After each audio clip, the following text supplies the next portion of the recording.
আমি ধেমাজি জিলাৰ চিলাপথাৰ পৰা এই বিজেপি চৰকাৰ হুঁচিয়াৰ কৰিব দিছোঁ, সাৱধান পানিব পাৰিছোঁ।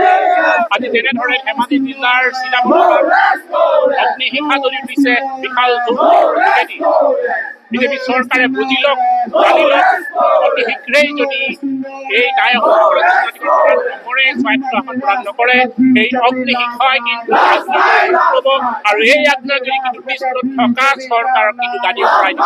এই কথাবোৰ আমি বাৰে বাৰে কৈ আছোঁ আৰু সমগ্ৰ অসমত আজি অগ্নিশিখাই চালি ধৰিছে। আজি স্বতঃপূৰ্ণভাৱে আজি আহোম ৰাইজ ওলাই পৰিছে। গতিকে উজনি অসমৰ 25টা বিধানসভা সমষ্টি যিকেইটা আছে আহোম এইকেইটাত কিন্তু আগন্তুক দিনত বিজেপি চৰকাৰক আমি হৰুৱাম আৰু তেওঁলোকে হাৰিবলৈ প্ৰস্তুত থাকক, যদিহে জনজাতিকৰণ নাপায়। এই কথাবোৰ আমাৰ স্পষ্ট বাৰ্তা। গতিকে হিমন্ত বিশ্বৰ সময় থাকোঁতে তেওঁ মিছাৰ প্ৰতিশ্ৰুতি মিথ্যাচাৰৰ এই খেলাখন বন্ধ কৰক, নহ'লে কিন্তু আগন্তুক দিনত ইয়াৰ পৰিণাম এয়া টাইপৰ কেন্দ্ৰীয় শক্তিৰ পৰা আমি বিজেপি চৰকাৰ আৰু মুখ্যমন্ত্ৰী হিমন্ত বিশ্ব। ধন্যবাদ। আচলতে ইয়াৰ পূৰ্বে বিহুসমত তেনেদৰে প্ৰতিবাদ কৰাইছে, কিন্তু চৰকাৰে তেনেকুৱা সদিচ্ছা দেখা নাই। ছাৰ আমি বাৰে বাৰে কৈ আছোঁ, 24 চনতো আমি তেনেধৰণে হুংকাৰ দিছিলোঁ আৰু 24 চনত আহোমৰ যিটো সমষ্টি তাত অকণমান তেওঁলোকক আমি হৰুৱা হৈছে আহোমে। গতিকে আগন্তুক আমি এতিয়াও কৈছোঁ যে 25টা আহোম মানুহ যি সমষ্টি আছে এইকেইটা যদি তেওঁলোকে জনজাতিকৰণ নকৰে, কিন্তু 25টা হৰুৱা হ'ব আৰু 25টা সমষ্টি তেওঁলোকে যে হাৰে তেতিয়াহ'লে তেওঁলোকে গাড়ী দখল কৰিব নোৱাৰিব।